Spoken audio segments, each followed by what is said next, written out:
아멘.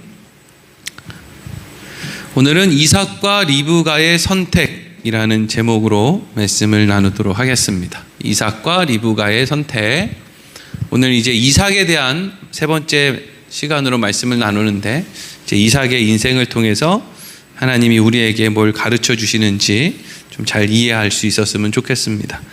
하나님께서 이삭의 인생을 이제 성경에 이삭의 인생에 대한 기록이 이렇게 시작될 때, 이삭은 이미 하나님으로부터 복을 받았다, 이렇게 시작이 됐다 그랬죠. 복을 받았다. 이삭아, 너 이렇게 하면 이렇게 복 받을 거야. 이삭은 복을 받을 수 있는 가능성이 있는 사람이다, 이렇게 시작하고 있는 게 아니라, 이삭은 하나님으로부터 복을 받은 사람이다 라고 시작한다 그랬어요. 그러니까 여러분, 우리도 우리 자녀들을 낳은 다음에 키우잖아요. 하나님도 우리에게 복을 주신 다음에 키우는 거예요. 우리에게 복을 주셨다라는 게 하나님이 우리 인생에 간섭하기 시작했다는 것이고, 이걸 다른 표현을 하면 하나님이 우리를 하나님의 자녀 삼으셨다라고 표현하는 거예요. 사도 바울은 하나님이 우리를 자녀 삼은 것을 언제부터 정하셨느냐? 세상을 창조하시기 전에 배삼녀를 하나님의 자녀로 삼을 것을 이미 계획하셨다라고 바울은 에베소서 말씀을 통해서 이야기를 하고 있어요. 그러니까 그런 관계가 끊어지겠습니까? 끊어지지 않는단 말이죠. 자, 그래서 하나님이 이삭에게 복을 주시기로 했다. 근데 그 복은 세상에서 말하는 복과는 조금 다른 성향의 것이었다. 왜냐하면 세상에서 말하는 복은 이삭이 아니라 그의 이복형이었던 이스마엘이 훨씬 더 많이 받은 것처럼 보이기 때문이다 하는 거죠. 그러면 하나님이 이삭에게 준 복은 세상이 주는 복과는 좀 다른 복이라면 그것은 어떤 복입니까? 참된 복이에요. 참된 복. 참된 복이라는 건 뭐냐 하면 더 이상 무엇인가가 필요하지 않는 복이 참된 복이죠. 하나님이 복을 주시는데 시시하게 100만 원 주고 나서 100만 원 다 쓰면 나중에 또 배고픈 그런 복 주시겠습니까? 예? 여러분들에게 뭐 10억, 100억, 1000억의 돈을 주는데 그리고 나서 몸이 아파가지고 밥도 제대로 못 먹고 있으면 그거 아무 소용없는 그 돈, 그거를 복이라고 주시겠습니까? 먹는 것도 잘 먹고 돈도 많이 가지고 있는데 자식들이 속세해가지고 자식들 생각만 하면 속에 어딘가가 그냥 쓰라리는 그런 인생을 사는데 그걸 뭐 복 받았다고 할 수 있겠습니까? 그런 뭐가 자꾸 빠져있는 그런 복 말고 하나님이 주신 복은 참된 복, 완전한 복을 주신다는 거죠. 그럼 완전한 복은 하나님이 어떠한 순서로 주시느냐? 하나님의 자녀를 삼으시고 하나님의 자녀들의 인생에 개입하시고 하나님의 자녀들의 인생에 개입하니까 자연스럽게 그 사람들은 하나님에 대해서 알게 되고, 하나님에 대해서 알게 되니까 하나님을 어떻게 하게 돼요? 믿게 되는 거예요. 믿게 되는 거라고요. 그러니까 주 예수를 믿으라, 그리하면 너와 내 집이 구원을 받는다 라고 하는 그 말씀은 당장 지금 믿어라, 지금 네가 결단해라, 이런 말이 아니라 그냥 그 과정을 설명하는 거예요. 설명하는 거. 우리의 인생이 반드시 필요합니다. 무엇에는요? 믿음에는. 그러니까 인생이 필요하지 않고 그냥 오늘 집회 한번 참석해서 세게 큰 소리로 부르짖어 기도하면 믿음이 생긴다라고 이야기하는 사람은요, 하나님이 우리에게 허락한 우리의 인생을 부인하는 사람들이죠. 우리의 인생이 쓸모없다고 생각하는 사람이에요. 이 세상에 쓸모없는 인생을 사는 사람이 없어요. 이게 돈 벌려고 인생이 필요하고 어떻게 보면 사람들한테 잘하려고 인생이 필요한 게 아니라 모든 사람의 인생이 다 가치가 있는 것은 그 인생을 통해서 하나님을 알 수 있기 때문에 그런 거예요. 하나님을 알 수 있어요. 그리고 하나님을 아는 인생은 결국 하나님을 믿게 되고요. 하나님을 그렇게 믿게 된 사람들만이 하나님이 계신 하나님의 나라에 제발로 저 가고 싶어요 이러고 가요. 물론 하나님이 여기 있다, 나랑 같이 가자 하시겠지만, 지옥에 가는 사람들은 하나님을 못 믿기 때문에, 하나님이 어떤 분인지 모르기 때문에 천국에 가자고 해도 안 갈 거예요. 뭐 교회에 가자 그런다고 아무나 따라갑니까? 근데 어떤 사람은 목에 칼이 들어와도 교회 가고 싶은 사람이 있단 말이죠. 무슨 차이예요? 하나님을 알고 믿게 되었느냐, 그렇지 못하느냐의 차이죠. 천국과 지옥도 마찬가지예요. 억지로 안 해도요, 천국 가고 싶은 사람은 그냥 하나님 믿는 사람이 천국 가는 거고, 안 믿는 사람은 거기 지겨워서 뭐 영원히 하나님 품 안에서 예배하고 찬송한다. 그럼 누가 가겠어요? 거기가 지옥인가? 네? 영원히 클럽에서 놀아야 재밌는데, 그렇죠? 하나님이 이삭의 인생에 복을 주셔서 하나님이 이삭의 인생, 그 긴 인생, 참고로 이삭이 180년을 살거든요. 180년을 사는 동안에 하나님이 이삭의 인생에 하나님이 어떤 분이신지를 가르쳐줘요. 그래서 이삭의 인생 180년은 의미가 있는 거예요. 사실 나이 먹으면 젊은 사람들이, 나이 드신 분들이 이렇게 막 홀대하죠. 왜 홀대합니까? 이제 뭐 나도 아는 만큼 안다는 거잖아요. 나도.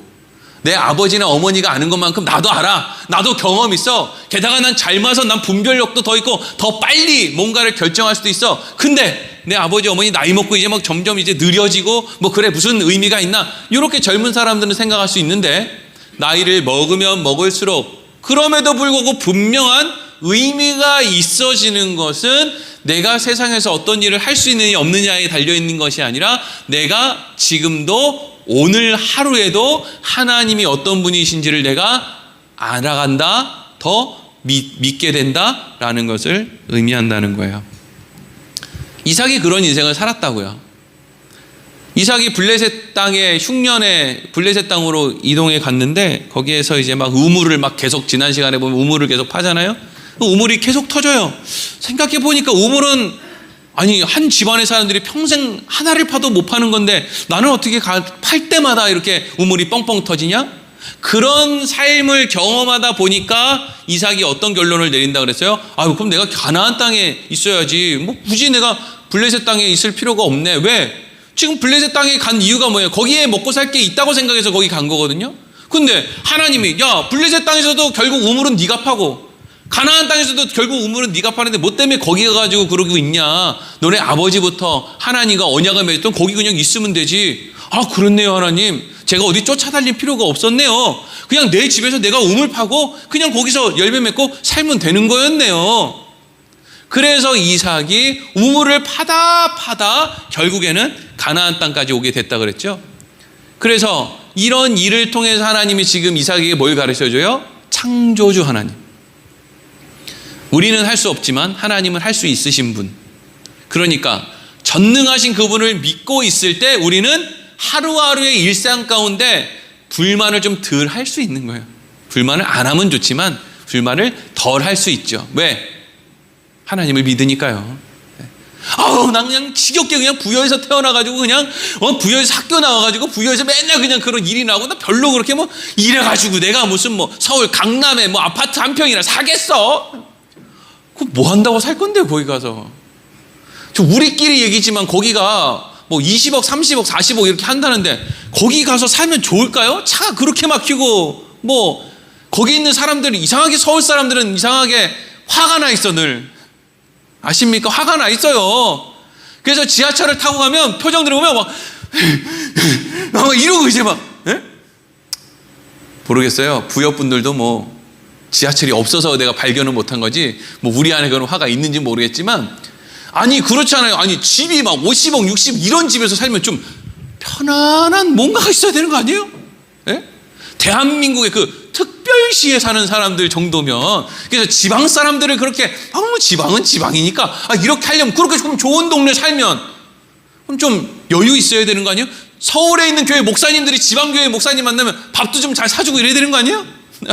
차도 좀 잘 사주고 기름값도 좀 주고 이래야 되는 거 아니에요? 아니 본인들 서울에 있는 좋은 큰 교회 목사님들이니까, 아니 말은 막 그냥 우리고, 말은 시골 교회에서 목회하느라 힘들지, 안 힘든데 서울에 사는 게 더 힘들지. 그래서 이삭이 하나님을 경험하고, 내가 그냥 내 고향에서 살아도 하나님이 책임져 주시는구나, 여기서 우물이 터지는구나. 그래서 이제 가나안 땅에 자리를 잡고 살아요. 그리고 나서 이제 오늘 본문의 말씀으로 넘어오는데, 이 말씀과 오늘 본문의 말씀 사이의 간격이 몇 년이냐면요, 최소한 70년. 70년을 건너뛰었어요. 그러니까 지금 이삭이 에서와 야곱을 두고 누구를 축복해 주느냐, 이런 과정까지 넘어오기까지에는 지금 70년이라고 하는 세월이 이렇게 넘어오게 되는데, 그 70년이라고 하는 시간 동안에 이삭은 하나님이 끊임없는 공급 가운데 조금의 어려움도 없이 정말 그 고향 땅에서 그냥 편안하게 안전하게 살았더라 이거예요. 근데 중요한 건 뭐냐면 그렇게 편안하게 안전하게 살았는데 그런 인생이 하나님을 더 잘 알고 더 잘 믿고 하나님을 더 사랑하게 만드는 것은 또 아니더라 하는 거죠. 편안하게 살면 나 더 이상 바랄 게 없어. 난 요즘 너무 행복해. 이렇게 고백하고 살면 하나님을 더 잘 믿고 사랑하고 뭐 더 많은 일을 할 것 같잖아요. 이상하게 그렇지 않다는 거죠. 자, 그래서 이제 오늘 말씀이 이렇게 이어져 가는 거예요. 같이 한번 읽어보겠습니다. 2절에서 1절 말씀 1절 읽겠습니다. 시작. 이삭이 나이가 많아 눈이 어두워 잘 보지 못하더니 맏아들 에서를 불러 이르되 내 아들아 하매 그가 이르되 내가 여기 있나이다 하니 아멘. 이삭이 나이가 많아졌어요. 이때 나이가 몇 살이냐면 137세예요. 137세 많죠? 이 당시에는 뭐 사람들이 오래 살았을 때니까 137세의 나이에 지금 보니까 어디가 지금 어느 기능이 지금 고장이 났어요. 이삭이 눈이 안 보여요. 눈이. 여러분 사람은요 물론 이 본문을 가지고 뭐 이삭의 눈이 어두워졌다는 걸 뭐 영이 흐려졌다 이렇게 이제 설교하시는 분들이 많이 있더라고요. 근데 지금 여기에서는 물론 이제 사사기 같은데 보면 사사기가 아니라 사무엘상 같은데 보면 엘리 제사장이 뭐 눈이 어두워졌다 이걸 영적으로 어두워졌다고도 연결해서 이제 해석을 많이 하는데 여기에서 정말 중요한 거는 그냥 진짜 눈이 어두워진 거예요. 그래서 이게 에서인지 이게 야곱인지 분별을 못 하잖아요. 그렇죠?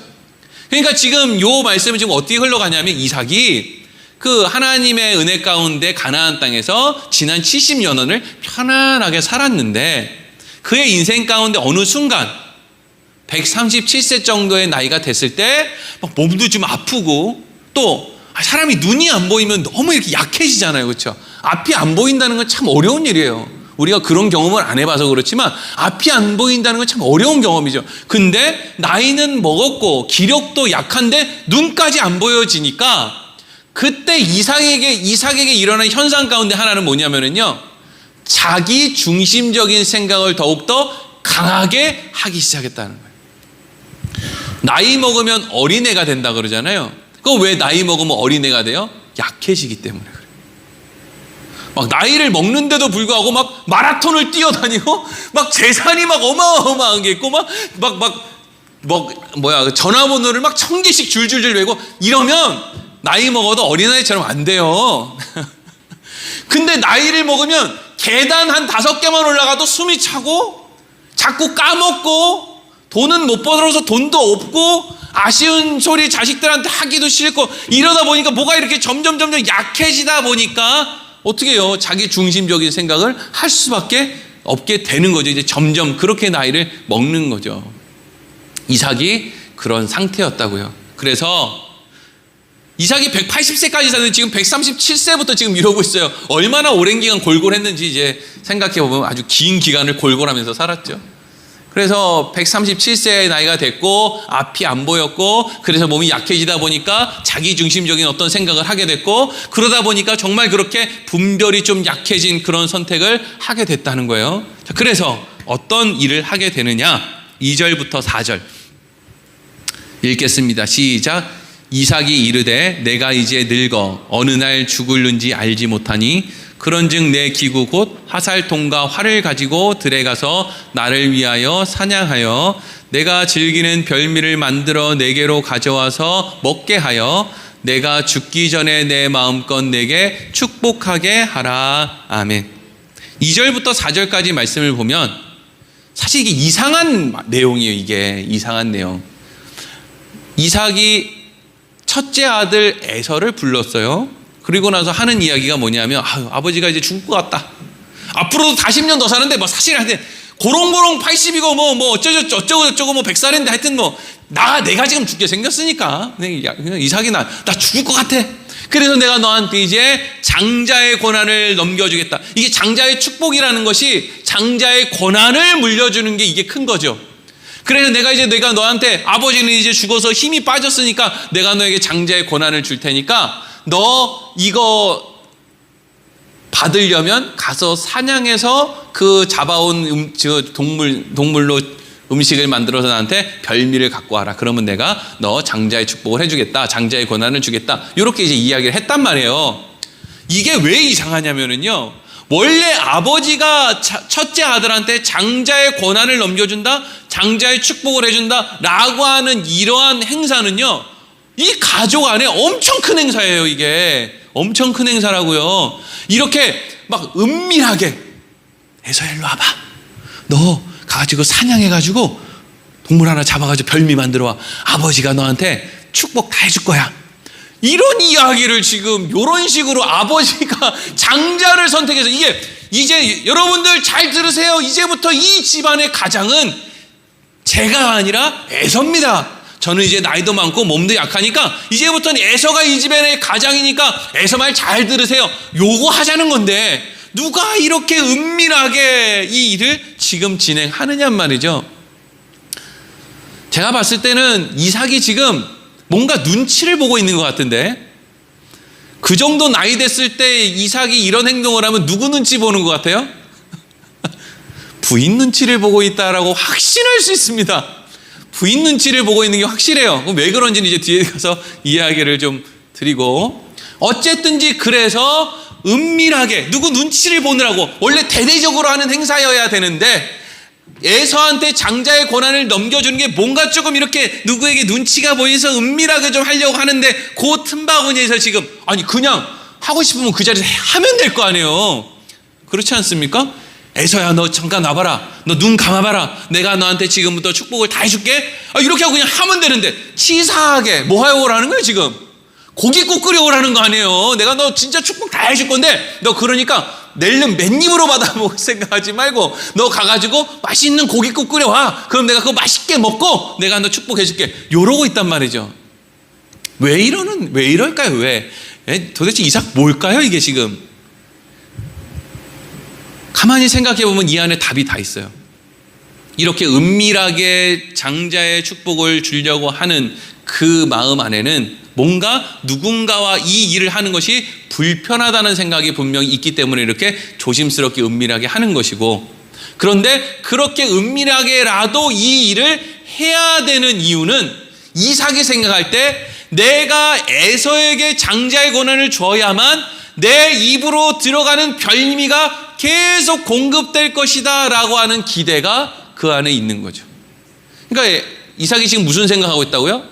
이 집안의 장자로 에서가 세워지는 게 이 집안을 위한 것이지, 그리고 나를 위한 것이지, 저 약해 빠진 야곱한테 이 집안을 물려줬다가는 나 별미도 못 얻어먹는다. 요런 어떤 생각이 아버지였던 이삭 안에 있었다라는 것을 우리가 추측해 볼 수 있는 것이고요. 어쨌든 그래서 이제 그 이야기를 몰래 은밀하게 이삭이 에서에게 해준다고 했는데, 낱말은 쥐가 듣고, 아니지, 낱말은 새가 듣고 반말은 쥐가 듣죠. 어디서도 그냥 부인이 그 얘기를 어떻게 도청장치를 설치해놨는지 듣고 있는 거예요. 자, 5절부터 7절 읽겠습니다. 시작. 이삭이 그의 아들 에서에게 말할 때에 리브가가 들었더니 에서가 사냥하여 오려고 들로 나가매 리브가가 그의 아들 야곱에게 말하여 이르되 내 아버지가 내 형 에서에게 말씀하신 것을 내가 들으니 이르기를 나를 위하여 사냥하여 가져다가 별미를 만들어 내가 먹게 하여 죽기 전에 여호와 앞에서 내게 축복하게 하라 하셨으니 아멘. 밖에서 부랴부랴 이렇게 부시럭부시럭 소리가 나서 보니까 에서가 지금 이삭에게 들어가고 있는 거예요.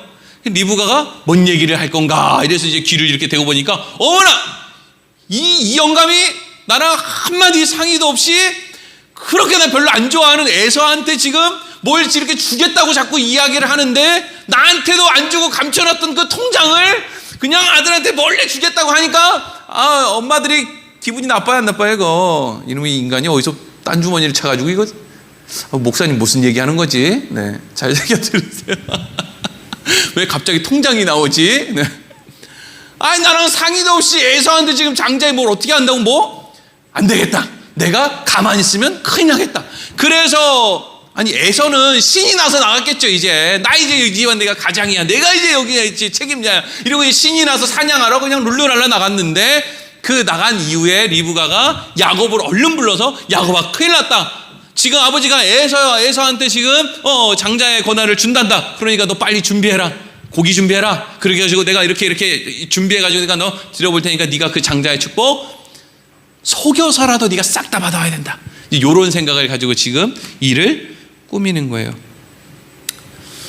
그러면 이제 앞에서 이삭은 에서가 힘도 세고 또 남자답고, 그리고 애초에 에서하고 야곱이 여러분 쌍둥이인 건 아시죠? 쌍둥이로 태어났는데 그래도 누가 먼저 뱃속에서 나와요? 에서가 먼저 나왔어요. 그러니까 애초에 장남이기도 하고, 그래서 이제 이삭은 이제 에서한테 장자의 자리를 물려주고 싶었다라는 게 이제 이해가 되죠. 그럼 이제 여기서 이제 그럼 리브가는 왜 야곱에게 그 집안의 어떤 장자로서의 어떤 권한을 주고 싶었을까? 이렇게 이제 물으면 다 이제까지 설교 들은 가닥들이 다들 있어가지고 머릿속에 정확하게 떠오르지는 않아도 그래도 어렴풋이 무슨 생각이 떠오르냐면, 그거 옛날에 리브가가 임신했을 때 뱃속에서 그 애들이 막 싸울 때 하나님이 무슨 말씀 하셨는데 그거랑 뭐 연결되는 거 아니에요? 라고 이제 생각하는 경우가 많이 있죠. 자, 창세기 25장 22절부터 23절 같이 읽어보겠습니다. 시작.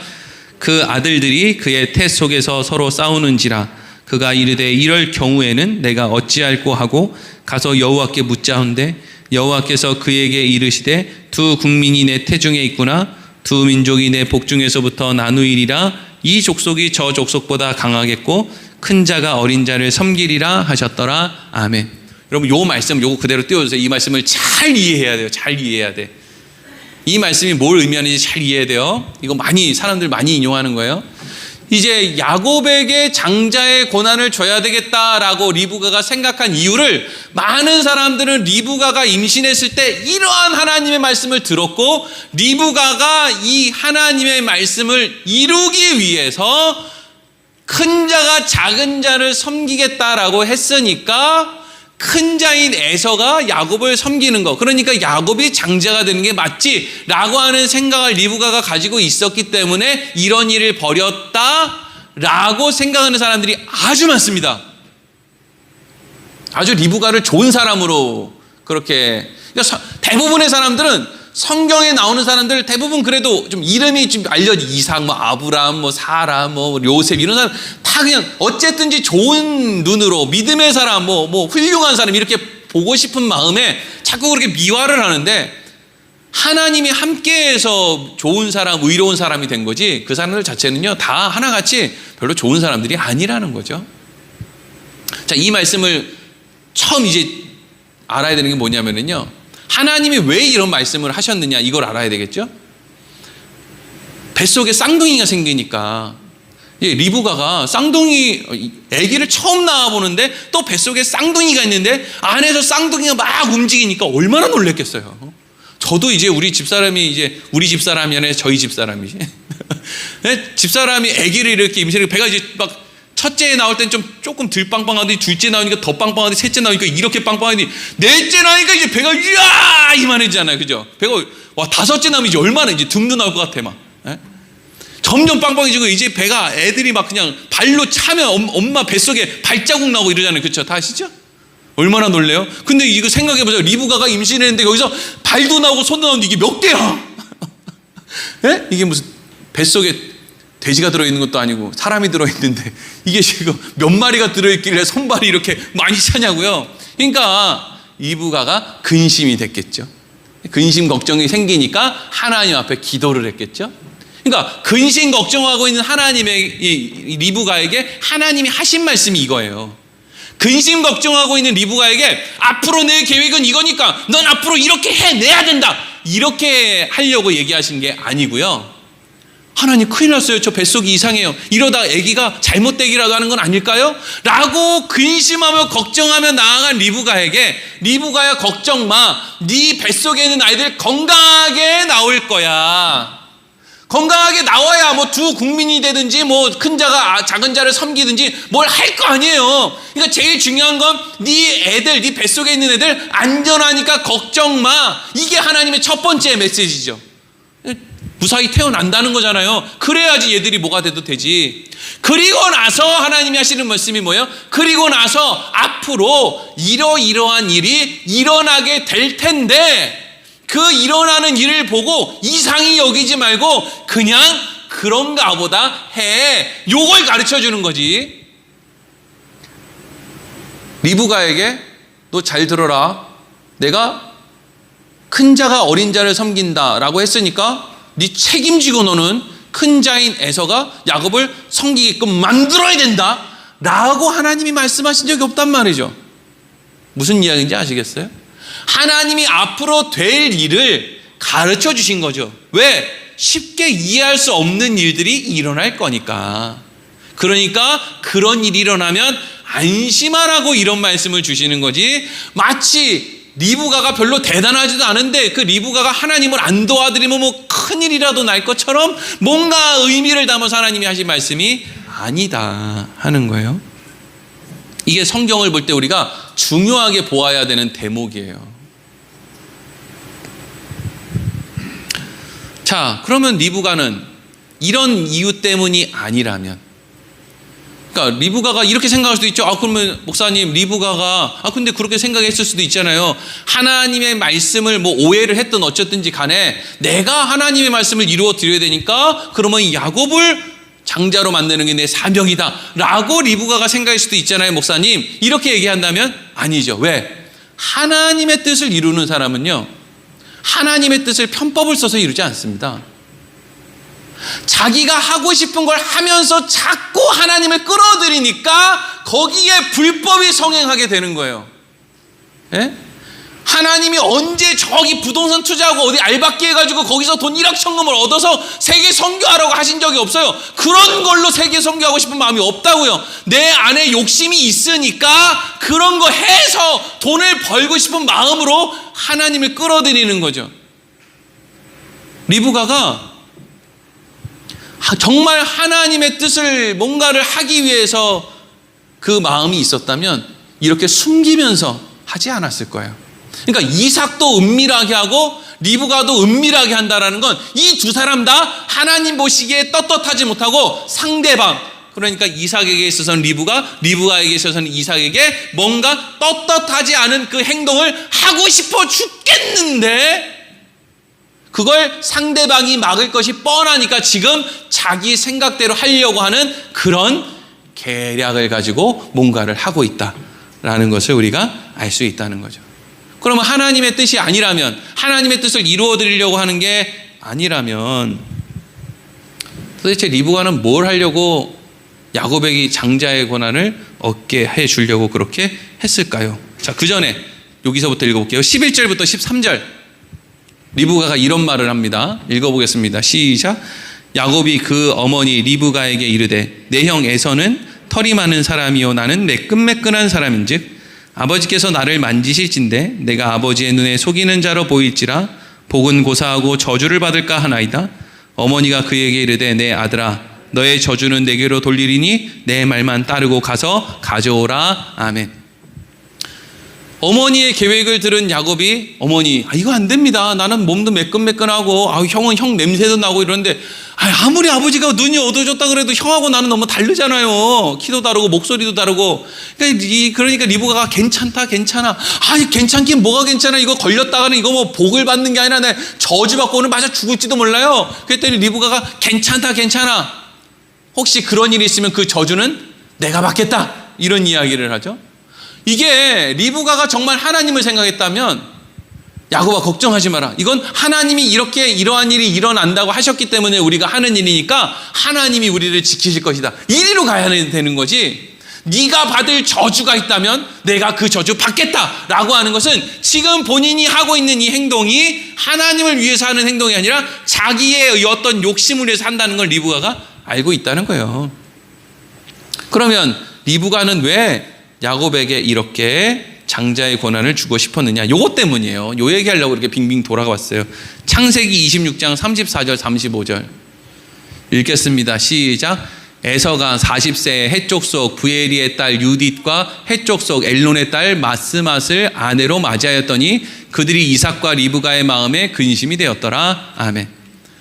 지금 리브가가 왜 야곱이 장자가 됐으면 좋겠어요? 에서가 결혼한 여자들과 고부 갈등 때문에 죽겠는 거예요. 근데 에서가 장자가 되면은 누구랑 계속 같이 살아야 돼요? 걔네들이랑 계속 같이 살아야 돼요. 그리고 심지어는 곡간 열쇠 며느리들한테 맡기고 그 며느리들 밑으로 들어가서 눈치 보며 살아야 되는 거예요. 일부 예배 때는 거짓나 며느리분들이 있어가지고 그 며느리에 대한 어떤 관점에서 이것을 봤는데, 여러분, 이 시어머니들 말이에요.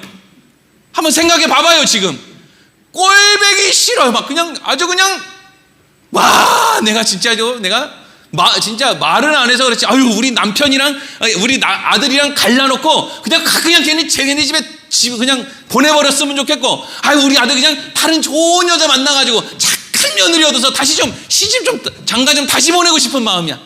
그런 생각 해본 적이 있어요? 없어요? 네, 없다고 하시겠죠. 교회 와서 아멘 그런 거에 아멘 할 수는 없는 노릇 아니에요. 네? 싫은 거예요. 싫어. 여러분, 이 리브가가 하는 행동을 그런 관점에서 잘 보세요. 리브가가 정말 야곱을 뭐 하나님의 말씀 때문에 그렇게 했는지, 아니면 정말 며느리 뜻을 미워서 그랬는지 가만히 생각해 보세요. 이후에 이것이 다 들통난 다음에 이삭하고 리브가가 막 싸우는데요. 만약에 리브가가 하나님의 말씀을, 자기 임신했을 때 하나님의 말씀을 따라서 그런 행동을 한 것이라면, 이삭과 리브가가 막 이제 이후에 막 언쟁을 벌일 때 당신 옛날에 하나님이 이런 말씀하셨는데 왜 그걸 안 지키느냐라는 말을 했을까요? 안 했을까요? 했겠죠. 근데 그거에 대한 이야기는 하나도 안 하고요. 뭔 얘기하는지 보세요. 창세기 27장 46절 읽겠습니다. 시작. 리브가가 이삭에게 이르되 내가 헷 사람의 딸들로 말미암아 내 삶이 싫어졌거늘 야곱이 만약 이 땅의 딸들과 곧 그들과 같은 헷 사람의 딸들 중에서 아내를 맞이하면 내 삶이 내게 무슨 재미가 있으리까? 아멘. 지금 이게 야곱이 한 행동이 다 들통난 다음에 지금 리브가하고 이삭하고 막 언쟁을 벌일 때 또 리브가가 야곱을 자기 고향 땅인 밧단아람으로 이제 보내서 며느리를 얻어오게끔 만들려고 이제 이삭이랑 이런 대화를 하는 거예요. 근데 이런 중요한 이야기를 하는데 그 안에 하나님이 과거에 뭐 어떻게 하셨고 뭐 이런 건 하나도 없고요. 계속 뭐만 얘기 나오냐면 에서의 며느리들이 난 꼴보기 싫어 죽겠어요. 진짜 죽고 싶다고 막. 근데 내가 내 삶이 싫어졌다는 건 그냥 그 며느리들을 보고 사느니 그냥 혀를 깨물고 죽고 싶다, 뭐 이런 이야기를 지금 하고 있는 거예요. 우리 교회에 있는 시어머니들은 그런 적이 절대 없는데, 그렇죠? 그냥 리브가는 성격이 더러워가지고 그냥, 그렇죠? 여러분들의 시어머니는 그랬을까요? 오늘 일부에 오셨던 며느리들은 눈이 반짝반짝 하던데 여기 계신 시어머니하고 어떻게 연결이 되나? 그래서 여러분 이후에 보세요. 에서가 야곱 죽이겠다고 막 펄펄 뛰잖아요. 그렇죠? 네? 그때 리브가가 야곱에게 뭘 시켜요? 다른 데로 피신 갈 수도 있잖아요. 그냥 자기 어디 언저리에 있을 수도 있고 다른 걸 시킬 수도 있는데, 유독 리브가가 야곱에게 뭘 시켜요? 내 고향으로 가가지고 네 삼촌 라반을 만나서 그 집에 있는 우리 가족, 리브가와 같은 혈색과 같은 피를 가진 우리 가족들 중에서 네가 며느리를 데리고 와. 그러면 그 며느리는 내 말을 얼마나 잘 듣겠니? 그거가 하고 싶은 거예요. 그래서 야곱을 장자로 세우고 싶은 거지, 하나님의 말씀이 뭐 어떻고 이런 건 이미 너무 이제 70년이 넘는 시간 동안에 편안하게 살다 보니까 그냥 다 무뎌져 가지고요. 별로 그렇게 그냥 남아있는 게 없는 거예요. 이삭도 그렇고 야곱도 그렇고. 그래서 이제 어떻게 됐다는 거예요? 그래서 어떻게 됩니까? 그러니까 오늘 말씀의 제목이 뭐예요? 이삭과 리브가의 선택 아니에요. 이삭도 하나님을 생각하지 않고 자기 자신만을 선택을 하고, 리브가도 하나님에게 관심 없고 그냥 자기 자신만을 위한 선택을 하죠. 그래서 어떻게 됐다는 거예요? 이 집이 망했다는 거예요? 안 망했다는 거잖아요. 그게 여기서 이해를 잘해야 된다고요. 여기서 성경이 왜 존재하는지를 여기서 이제 잘 이해를 해야 돼요. 이 집안이 그래서 망했다. 이럴 거면 성경이 필요 없죠. 뭐 다 망할 거니까. 모든 사람들은 다 그리로 가니까 하나님의 은혜를 받아도 결국에는 다 자기 의지를 가지고 선택하게 될 것이고, 그래서 이 집안이 다 망했다라고 하면 성경이 있을 필요가 없는 거예요. 그런데 이 집안이 너무 놀랍게 분명히 이삭도 리브가도 다 자기 생각대로 선택을 했는데 그 끝은 어떻게 끝이 나요?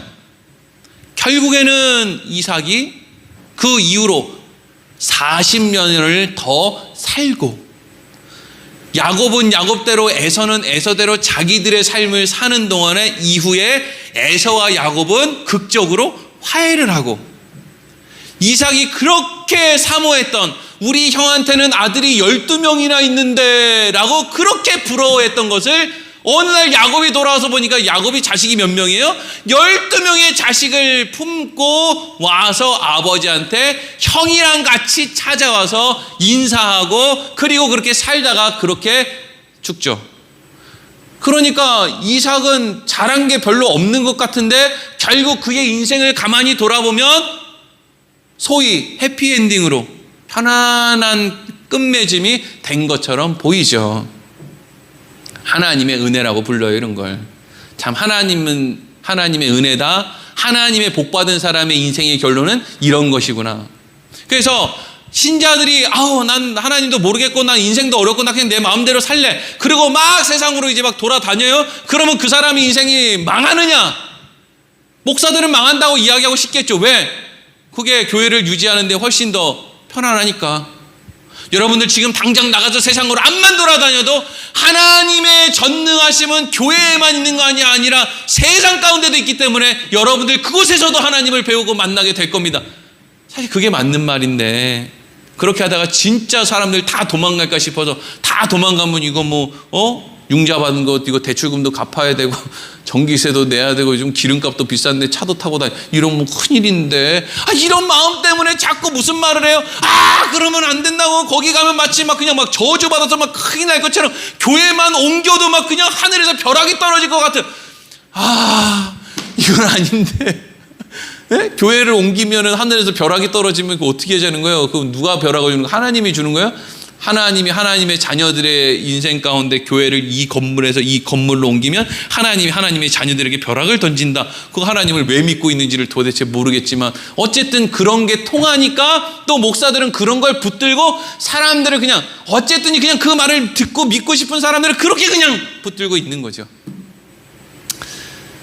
그래서 그럼 결론은 네 마음대로 살아라. 하나님이 결국에는 너를 끌고 천국에 갈 거다. 이게 결론인가? 아니요. 그게 결론이면 성경이 존재할 필요가 없다니까요. 그럼 성경이 존재하는 이유는 도대체 뭐냐? 이걸 이야기하기 위해서요. 얘들아, 하나님에게 복을 받은 사람들은 그들의 인생 가운데 잘못된 선택을 통해서라도 결국 하나님이 좋은 열매를 맺게 하신다. 그렇다면 만약에 하나님의 자녀들이 잘못된 자기 선택이 아니라 우리에게 마땅한 것을 선택하게 하시는 그 하나님 기준으로 좋은 선택을 해 간다면 그의 인생이 얼마나 행복하겠니?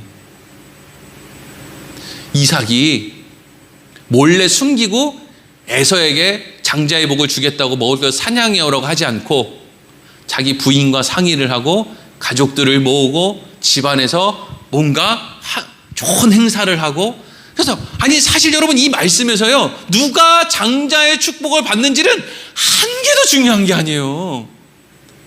여러분 어쨌든 성경에서는 야곱이 중요한데 어쨌든지 해도요 실질적으로 아브라함 이삭 때 내려오는 재산을 누가 다 가졌어요? 에서가 다 가졌어요. 네? 야곱 가진 것도 없어요. 심지어는 야곱이 바다나라면서 20년 넘는 기간 동안 그렇게 힘들게 삼촌 라반으로부터 그렇게 고생을 하면서 벌어온 재산의 대부분을 또 에서가 받아요. 야곱이 주잖아요. 죽을까봐. 형이 나 돈 많다 이거 안 받는다 그러니까 아닙니다 형님 이걸 받아주셔야죠. 제 마음이 편합니다. 이래가지고 이제 그러니까 돈은 돈대로 힘은 힘대로 에서가 다 받는 거예요. 어쨌든지 장자의 축복을 누가 어떻게 속이고 어쨌든지 해봐야 야곱이 그거 받았다고 해봐야 사실은 에서가 다 받아 누려요. 그러니까 이삭이 그냥 자기 생각대로 그렇게 하지 않고 어쨌든지 간에 자기 아내와 상의를 하고 자녀들을 불러 모으고 에서와 야곱을 향해서 뭔가 꺼내놓고 이야기를 할 수 있었다면 무엇을 믿고요? 하나님이 우리 삶 가운데 함께 하시는 것을 믿고. 그냥 이렇게 얘기해도 되잖아요. 에서야, 아니 야곱아, 여보, 나는 우리 집이 좀 힘이 약한 것 같은데 그래도 에서가 우리 집의 장자가 되는 게, 그리고 이왕이자 장자잖아. 뭐 하나님이 에서에게 장자의 권한을 준다고 해서 야곱과 함께 하지 않겠어? 아니 야곱에게 장자의 복을 준다고 해서 에서와 함께 하지 않겠어? 누구한테 해도 상관없는 거지. 이렇게 했으면 생각해 보세요. 이삭이 그 이후로 40년을 같이 사는데 얼마 안 있다가 리브가는 죽어요. 그러면 리브가 없이 에서가 그렇게 별미를 갖다 준다고 했는데 그 며느리들이 뭐 얼마나 잘했겠습니까? 이 이삭한테 이방 여인 출신의 그 며느리들이 잘해봐야 얼마나 잘하겠어요. 그러니까 자기는 에서를 그렇게 그냥 어떻게 좀 편법을 써서라도 장자로 세우면 맛있는 별미 먹으면서 편안하게 노후를 보낼 줄 알았는데 웬걸요? 에서가 장자가 되니까 뭐 별로 그렇게 좋은 일도 없어요. 생각해 보니까. 그리고 리브가가요. 리브가가 야곱이 장자의 축복을 받아서 야곱이 장자가 되고 바단 아람에 가서 좋은 며느리를 데리고 오면은 며느리들이 자기 말 잘 듣고 이러면 막 행복할 것 같았잖아요. 몇 년이나 더 사냐고요, 리브가가. 몇 년이나 더 산다고 지금 야곱을 얻다 보내고 돌아오고 이걸 몇 년이나 더 살 줄로 알고 그걸 그렇게 하고 있냐고요. 결국에는 그날이 마지막 날이었어요. 리브가가 야곱을 본 게 그날이 마지막이었다고요. 그냥 자기 생각인 거예요, 전부. 자기 생각으로 하면 이런 열매가 맺혀질 것이라고 생각해서 자꾸 하나님이 우리에게 원하는 거는요, 거룩하고 흠이 없고 정직한 그냥 순결한 삶을 살기를 우리에게 원하는 거지, 우리가 누구를 장자로 세우느냐, 누가 뭘 어떻게 해서 어떤 업적을 이루느냐, 이건 하나님의 관심이 아닌 거예요. 그건 하나님이 하시면 되는 거거든요. 이삭과 리브가가 그걸 믿고 그냥 그렇게 했으면 리브가가 에서를 불러다가 그냥 에서 며느리도 꼴보기 싫다, 그래서 내가 야곱을 장자로 세웠다, 이게 아니라 에서를 불러다가 야, 나는 너희 며느리들 때문에 네 아내들 때문에 너무 힘들다. 엄마가 정말 죽겠다. 그래서 내가 야곱을 장자로 세우고 싶은 마음이 있었다. 사실 여러분, 에서가 야곱을 죽이고 싶어 하잖아요. 그게 왜 그렇게 죽이고 싶어 하는 거겠어요? 20년을 넘는 기간 동안에 에서가 야곱을 죽이려고 칼을 갈아요. 무슨 분노가 있길래 그렇게 에서는 야곱을 죽이고 싶었을까요? 그게 단순히 동생에 대한 분노겠어요? 아니죠. 어머니에 대한 분노예요. 핵심은 어머니에 대한 분노라고요. 에서가 바보입니까? 야곱 혼자 이 일 버리지 않았다는 거 알아요. 어머니가 다 시켰다는 걸 에서가 안다고요. 얼마나 실망스럽겠어요. 왜 어머니는 날 그렇게 미워할까? 몰랐겠죠. 모를요. 집 아내들이 저거 엄마한테 어떻게 하는지 몰랐겠죠. 뭐 남자들이 그거 압니까? 그냥 왜 우리 어머니는 내 편을, 내가 분명히 장자인데, 계속 그 생각만 있었을 거 아니에요. 내가 분명히 먼저 태어났는데, 내가 장자인데, 아버지도 나한테 장자의 축복 주신다고 하는데 왜 어머니는 내가 아니라 야곱만 사랑할까? 이게 아주 그냥 평생의 에서에게 있어서는 숙제겠죠.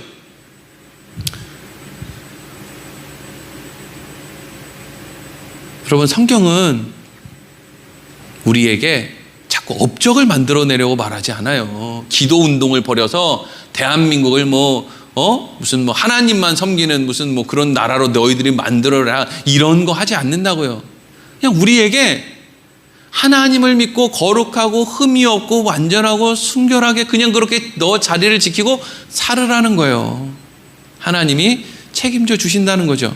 그래서 로마서 11장 11절에서 12절 말씀이 뭐라고 되어 있습니까? 읽겠습니다. 시작. 그러므로 내가 말하노니 그들이 넘어지기까지 실족하였느냐? 그럴 수 없느니라. 그들이 넘어짐으로 구원이 이방인에게 이르러 이스라엘로 시기나게 함이니라. 그들의 넘어짐이 세상의 풍성함이 되며 그들의 실패가 이방인의 풍성함이 되거든 하물며 그들의 충만함이리요. 아멘. 바울이 지금 이런 이야기를 하고 있어요. 유대인들이 결국 하나님 앞에 실패를 해서 하나님의 구원의 역사가 유대인들에게 있는 게 아니라 이제 이어져서 이방인들에게로 넘어오게 됐다는 거예요. 그러니까 이 이방인 출신의 그리스도인들은 결국에는 그 사람들이 하나님에게 불순종한 것이 우리에게는 참 유익이 됐네요, 이런 이야기를 하는 거예요. 그러니까 바울이 뭐라 그래요? 아니, 그 사람들이 하나님의 말씀에 불순종해서 우리에게까지 복음이 오게 된 것, 그게 우리에게 다행인 게 아니라 그 사람들의 불순종까지도 하나님이 사용하게 하셔서 우리에게 복음이 전해졌지, 만약 그들이 하나님의 말씀에 불순종하지 않고 하나님 말씀대로 살았다면 지금 우리는 더 많은 것을, 더 풍성하게, 더 많은 사람들과 함께 누리고 있을 텐데. 그러니까 무슨 이야기를 하고 싶은 거예요? 여러분, 우리가 이 세상을 살 때 우리 마음대로 살아도 하나님께서는 결국 우리의 이 목덜미를 잡고 하나님의 나라로 끌고 갈 거예요. 힘들겠죠. 어렵겠죠. 그래서 하나님이 계속 말씀을 통해서 우리에게 뭘 가르쳐줘요? 그리로 가면 힘들게 간다. 힘들게. 이걸 맨날 얘기해도, 근데 여러분 다 그렇게 갈 거예요. 또 힘들게 갈 거예요. 힘들게 가요. 또 그러 가요. 아유, 목사님 오늘 또 무슨 이야기 했는데 뭔 얘기 하긴 했는데 뭔 얘기를 했지? 아유, 모르겠다. 기억이 하나도 안 남는다. 이러고 그냥 집에 가서 또 힘든 선택을 할 거예요. 이삭처럼, 리브가처럼 자기 생각에 그냥 꼴보기 싫은 데를 며느리들 안 보는 쪽으로, 내가 하고 싶은, 내가 저 사람 좋아하는 사람 쪽으로 다 그렇게 갈 거예요.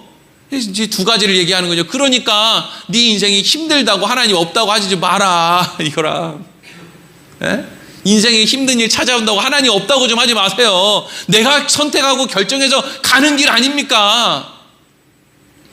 이제 그 길로 가는 게 이제 좀 아니라는 생각이 인생을 통해서 좀 들었으면, 이제는 내 힘으로 뭘 좀 하려고 여기 붙었다 저기 붙었다 이 사람 찾아야 되는 거 저 사람 찾아야 되는지 말고 그냥 하나님을 믿고 순결함과 거룩함과 흠이 없는 삶을 사는데 좀 집중을 하고 살아라. 자꾸 교인들이, 또 어떤 사람들이 물어봐요. 아, 그래서 목사님은 어떻게 살으라는 거예요? 그래서 우리한테 어떻게 살으라고 이야기하는 거예요? 그러면서 어떻게 살아? 그래서 저보고 어디 농사를 지으라는 겁니까? 공장에 취직을 하라는 겁니까? 그래서 주일날 일 안 하는 데 가서 취직하라는 겁니까? 도대체 뭘 하라는 겁니까? 결론을 얘기해 주세요. 결론은요, 우리의 관심이 뭘 해서 먹고 살까? 어떻게 해서 자식들을 훌륭하게 키울까? 여기에 관심을 두고 있는 전부를 가져다가 어떻게 하면 나는 거룩하게, 흠이 없게, 순결하게 내 입속 차리자고 저 사람 눈 가리고 아웅하는 짓 하지 않는 그런 삶을 어떻게 하면 내가 살까? 요거에 관심을 갖고 살으라는 거예요. 요거에 관심을 갖고 뭐 짜장면 배달을 하든지, 이거에 관심을 갖고 무슨 뭐 화가를 하든지, 이거에 관심을 갖고, 이거에 관심을 갖는 게 뭐예요? 하나님의 자녀들이 마땅히 해야 될 그거 말이에요. 어떤 직업을 얻느냐, 돈을 얼마 버느냐, 이게 아니라 그런 데에 관심을 두고 살으라는 거예요. 그러면 뭘 책임져줘요? 하나님이? 우리의 삶을 하나님이 책임져 주신다는 거예요. 기도하겠습니다.